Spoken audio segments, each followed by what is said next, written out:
I'm Allison Jonjak, the Cranberry Outreach Specialist with the University of Wisconsin-Madison Division of Extension. These videos are the on-demand recordings of UW Extension and the Wisconsin State Cranberry Growers Association's virtual brown bag lunch series. These monthly sessions offer growers and researchers a way to share timely and relevant information.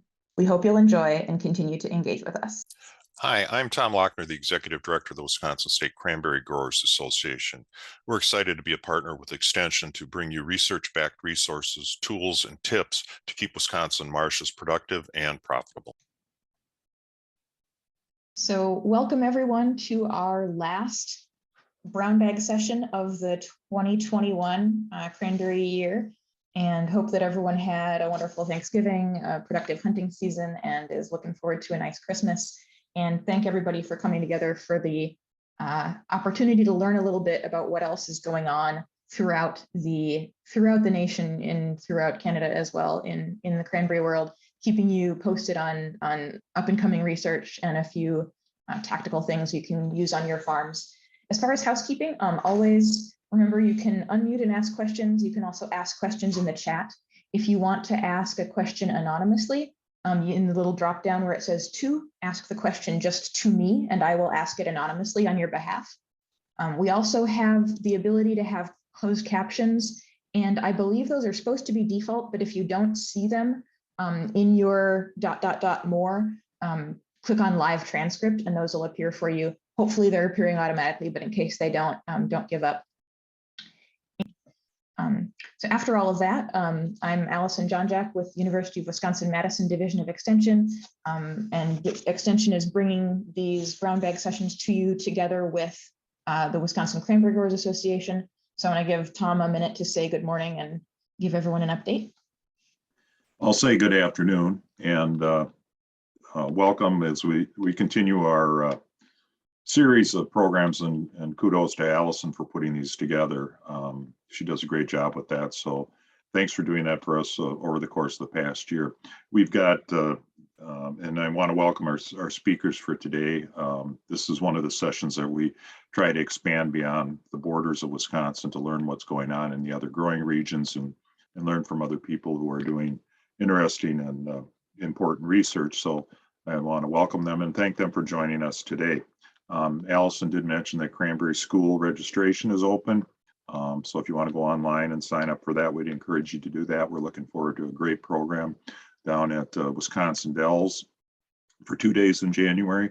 And we hope you all can join us for 2 days, not only of education programming and learning about research and all the other things that go on at the Cranberry School, but also the opportunity to get together with growers and network.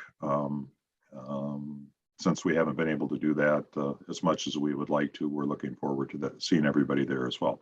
So with that, I'll turn it back over to you, Allison. Thanks a lot for your work. And also, I'd be remiss if I didn't recognize Alex Skowinski for helping put these together too as well. Absolutely. Thank you, Tom. Thank you, Alex. And a special thank you to Miranda Ellsby of Ocean Spray in Canada over in BC, Leela Upala, who is joining us even though it might be the middle of the night for her right now, as she's with family for holidays. She was able to bring it in and say good morning and good night to us with her disease research.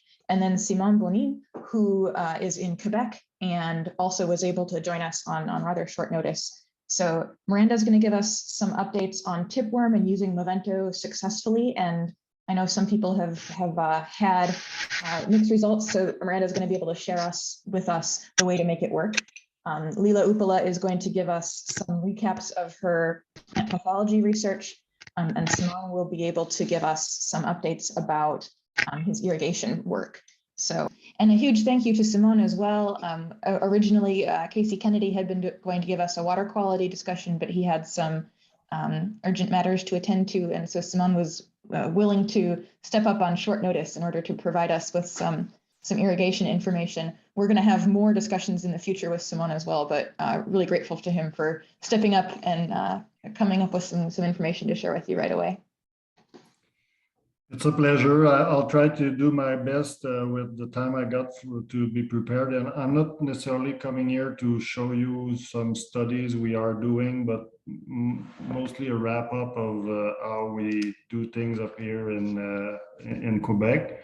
But first, I just want to introduce myself so you know who's talking and trying to teach you about cranberry irrigation. I'm a registered agronomist and I have two specialization in physiology and soil. And I did a master degree on cranberry irrigation. So that brings me in this super industry. I'm with Fruit Door since I ended the school and working since 13, 14 years in the cranberry industry. So talking about irrigation, I think this picture shows a bit the importance of the water management for the plants. When we try to grow a crop, we have to keep in mind that it's mostly, most of the plants are over 90% of water, roughly 9-point-something% or more or less of carbon, hydrogen, and oxygen. And finally, only 0.3% of other nutrients that comes from the soil.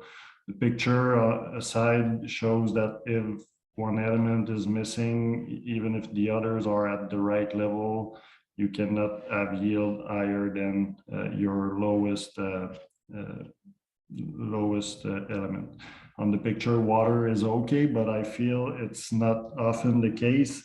And you know, 90% of the plant is water, but also carbon, hydrogen, and oxygen are managed through the plant via the transpiration of the plant, and the transpiration is linked to the soil water also, and even the nutrients are bring to the soil, the plant tissue with the water. So 100% of the composition of the plant is influenced by how the water is available and managed for the crop.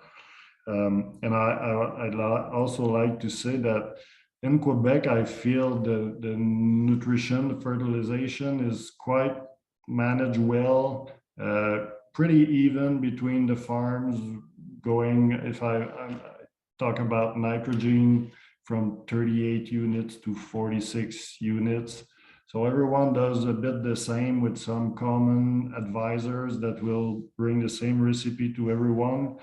But the irrigation is definitely very variable from a farm to another, related to growers' philosophy, to soil conditions, and equipment to track the irrigation. But I definitely see some very different soil conditions from a farm to another compared to fertilization that is pretty even. So I think this is a big topic for cranberry management. I'm not sure in Wis if this is a big issue in Wisconsin. I do think there are some nitrogen management issue when I see beds down there, but I'm pretty sure that irrigation is also a topic that is of interest to maybe improve. So after my master degree, what we realize is with irrigation is that less is more. I explained we started with an irrigation project that ended up being a drainage project, because what we realized is we measured in lab some targets of soil tension that we would like to reach, where we saw that it would be a good level for oxygenation or aeration of the soil, but also enough water availability to be supplying the plant at the same rate that it transpires the water. And trying to reach those targets was tough because the beds were mostly too wet and very slow to drain. With time, we realized that reduced irrigation, increased drainage was equaling increased yield. A few years after those results, we went up to 3 to 4 drain tiles per 170 feet wide beds, to 5 to 8 drains for the same width of beds. And you can see on the picture, a lot of old beds have been redrained with additional drain tiles. Also, less is more relates to something you probably all know, but definitely if you give as much water as you can in a well-drained bed and as much nitrogen as you can, you'll be a very good grower to crop leaves. But we don't crop leaves, we crop fruits. And I think the best producing beds will produce good because they experience some kind of stress during the growing season at maybe targeted time, but you need to have some stress here and there to promote fruit production.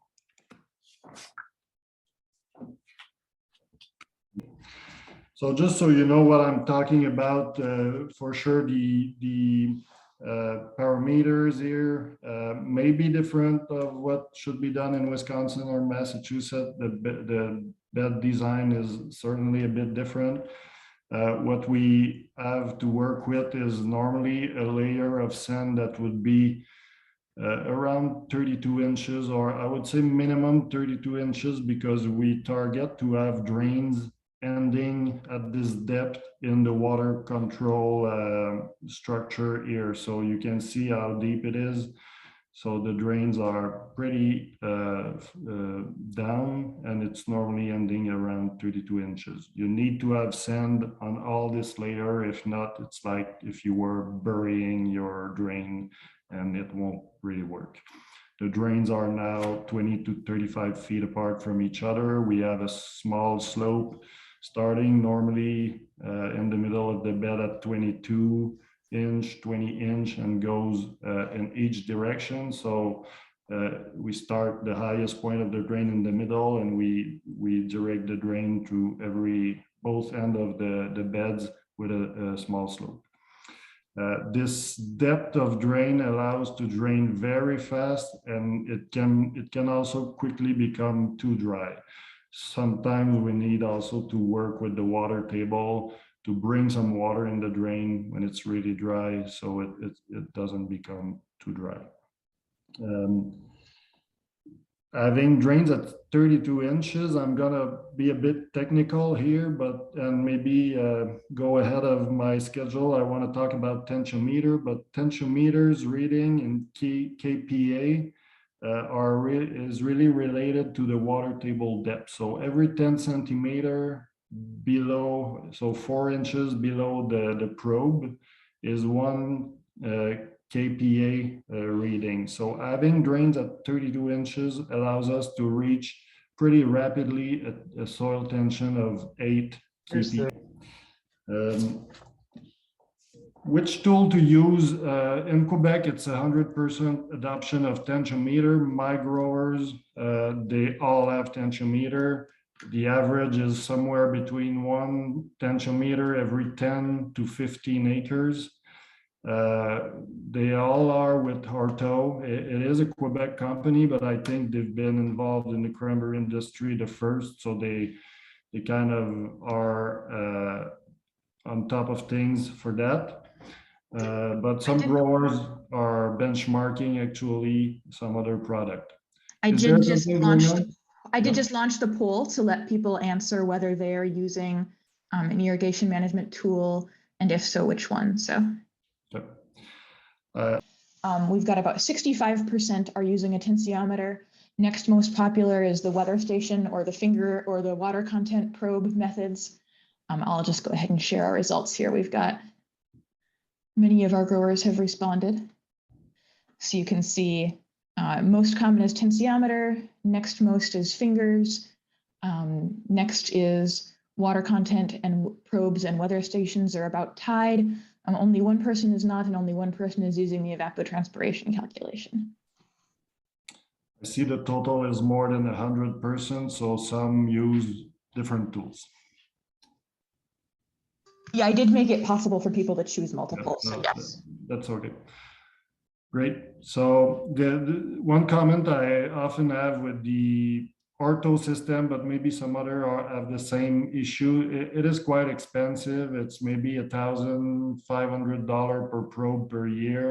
But if you put one every 10 acre, it means $150 per year per acre.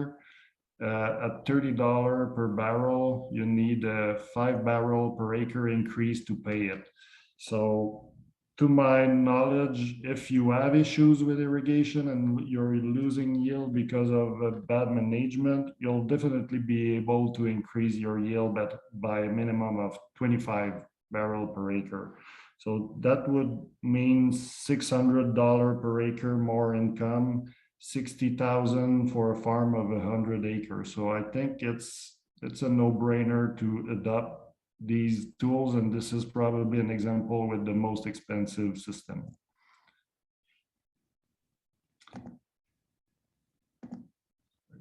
I just wanted to show you a curve of the yields in Quebec.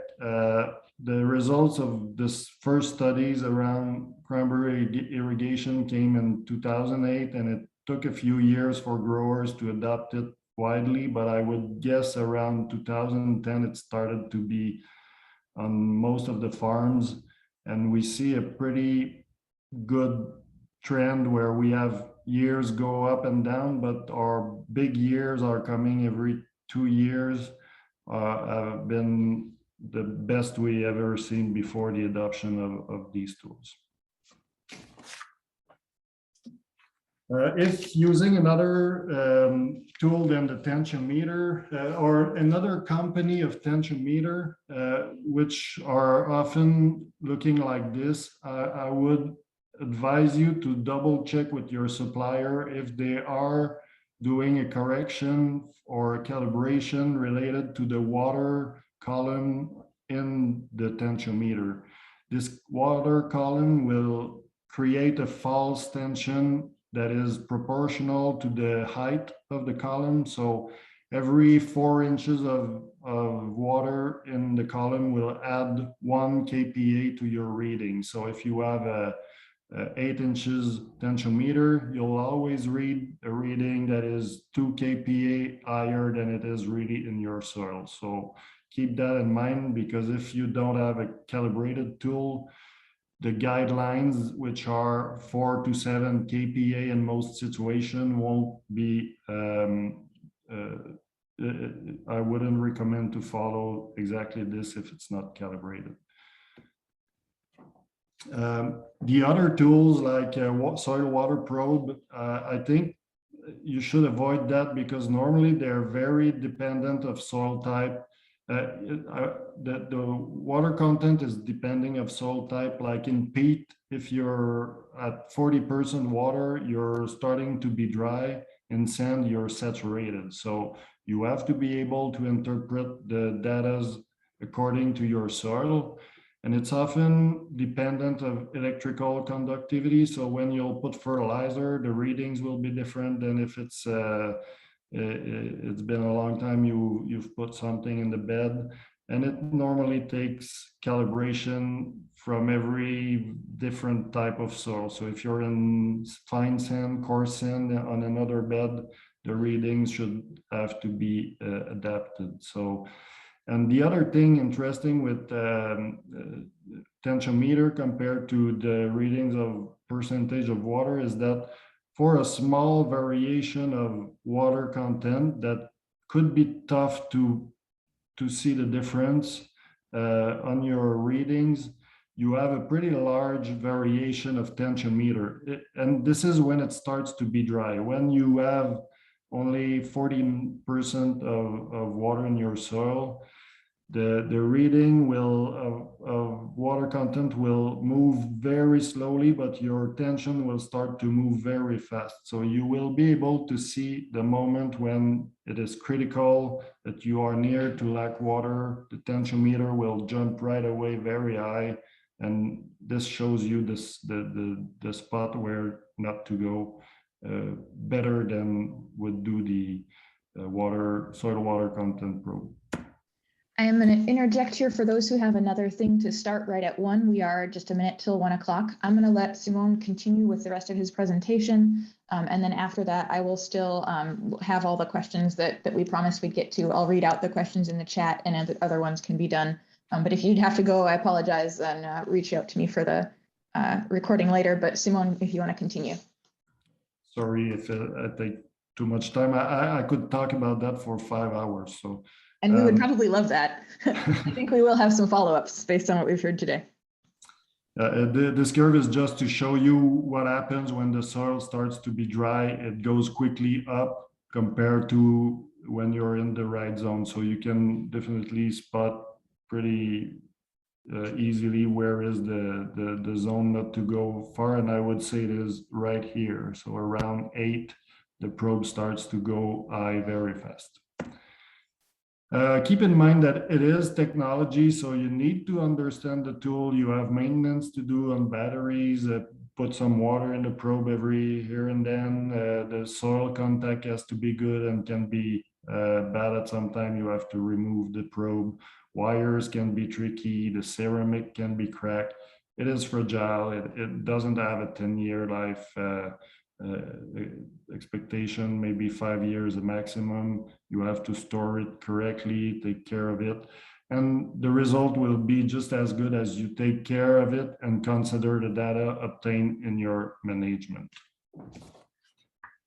You also have to do a lot of trouble, not a lot. I mean, you have to be aware that some curves might not be a good information, and you have to correct something to get the good information. Like a curve like this going up by day, down by night without irrigation is just a probe without a good contact with the soil. But if you don't know, you'll read that and say, okay, I might not have to irrigate, or I might have to, but it's not a good curve.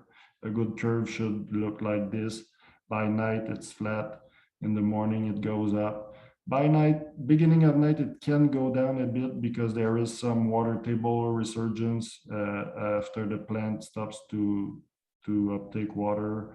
You see a drop when the irrigation is done, or a rain, and etc. So also, this is a flat curve around 0. This is like no water in the probe, or not in the soil, or bad ceramic.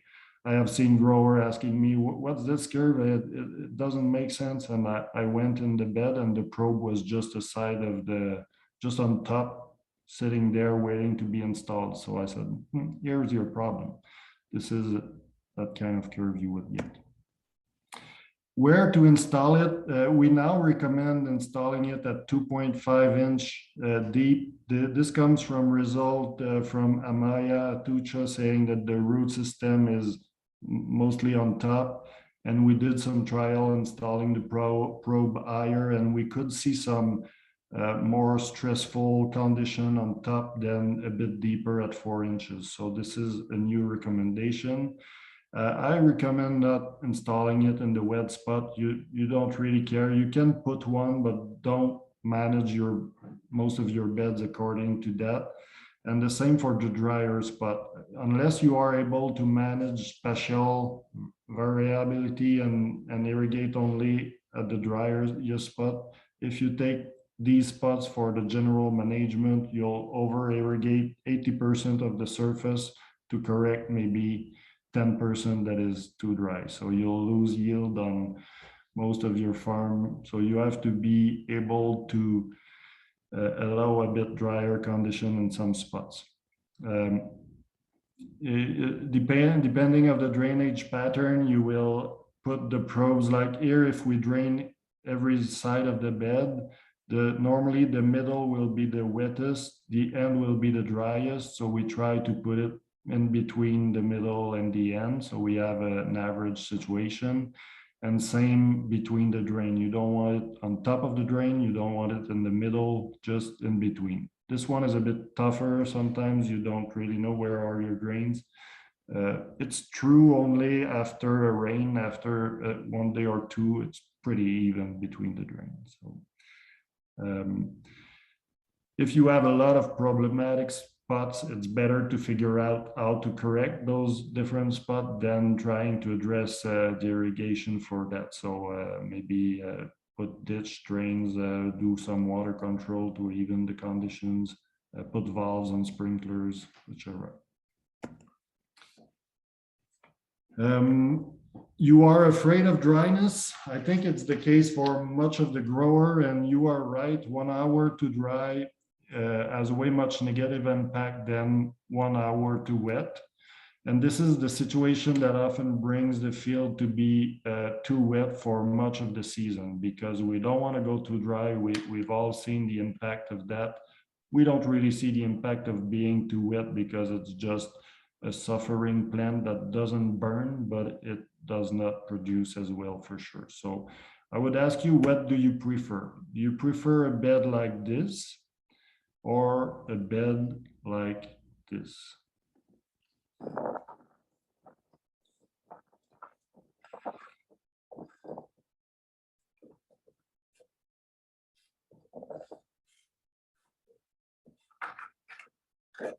I don't have a poll for that, but this is a burnt spot, but most of the rest of the bed looks good. So I would say I'd prefer that kind of bed with some burnt spot than being overgrowth everywhere. So you should aim for this kind of result. This is in July, maintaining tensions between 3 and 7. So this bed got almost 100% of the time between the results. It yielded 436 barrels per acre. This one was almost always too wet, yielded 213. This one was sometime too dry and probably really too dry and yielded 252. So it's really anecdotal. It's not probably some beds with those kind of conditions yielded good, but this is typically what we see. The beds that are in the right conditions will yield the best. So I'll end with that. I hope it helps. If you look at on the side of this slide, this is a chapter of book that I've written on irrigation. It's 40 pages, so it's tough here to summarize all the items in cranberry irrigation. We could do 5 hours on all these subjects, how to maintain the proper tension. Should we adjust to temperature, soil type? Is it better to observe variation or a very stable curve? Do we put water on top or below? A little every day or every 2 days? Spatial variation management, morning or evening, cool or not too cool? Irrigation drainage design and predictable spatial variability. We now do that. We adapt our irrigation design to the predictable spatial variability, so we can open valves according to the pattern of the water table, and all of this. So thank you, everyone. Thank you so much, Simon. That is really, yeah, I think there's a lot here, and I think we will do as many of the 5-hour courses as we're allowed to in the future. So for people who have questions for Simon, if you want to add those to the chat, I'll give a minute or two to let those come in, and then I'll read through the questions and answers we've had come through so far. If you have questions for Leela or for Miranda, do ask those as well, and just put the name in front so that we know who should answer which one. I'm getting a lot of thank yous. And of course, if people do need to drop off because we're a little past 1, just let me know. I'll be able to send you the video after the fact. Simon, a question for you. Did you expect our results of what methods we're using to track moisture? Was that surprising to you, or about what you expected? I'm not sure who's in the room, if it's mostly Wisconsin or some from every region, but Mostly Wisconsin. yeah, I think the adoption of tools is higher than I thought. So good for you. I know all the growers have the tools here in Quebec. Not all are considering it enough in their decisions. So that's what would be left to know. Is it the tool that people use, or they just consider it when they want to. Fair. Looks like Neil is about to have a question. There we go. Is your irrigation and drainage publication available in English? And where can it be obtained? It is not. It's been issued by a Quebec group that they were doing an irrigation guide for the irrigated crop in Quebec. Cranberry was part of it. I know they've translated some books in the past related to cranberry, like our weed management guide has been translated. So maybe you would have to put some grant out to pay for the translation, but they might be open to that. Another question: when irrigating, is it better to irrigate to 0 kilopascals or to irrigate for a few hours, or what? And that's kind of like do you set your switch in your thermometer in your house thermostat to be 72? You know, do you go 68 to 74, or do you go 71 to 73? Are you at 0 kilopascals, or what drives your decision there? It really depends of your drainage, the speed of drainage. If you drain really fast and you can irrigate in the morning, drop to 0, and by the end of the day it's at 6 or 7, then that's okay to drop to 0. But most of the time, if you drop to 0, by the end of the day you'll be at 4. So immediately you'll have 1 day which is not in the good interval. So I would recommend to drop to 2, 3, and try to keep it as most as possible in the right zone. So not go too much below. We had talked a little bit about what threshold, at what threshold do you do treatments? I'll let you say that as well. Yeah, so when we first started out managing tipworm, we always worked with a 30% working threshold, knowing that could be adjusted over time. And now that we're moving to sort of like a maintenance stage with the pest and keeping low populations low, we're going down to a 20% action threshold. Awesome. I know I aim to have this be the most info-dense hour of your month for growers. I know this time it's been 1 hour and 20 minutes, and I appreciate everyone rolling with that, because I think it's been really good information. But a huge thank you to Miranda and to Lila and to Simon. Any final questions, or otherwise I just want to wish everyone a Merry Christmas and Happy Holidays and a wonderful winter season. Thank you. Thank you all so much. Thank you. Thanks, Allison. Thank you, Tom.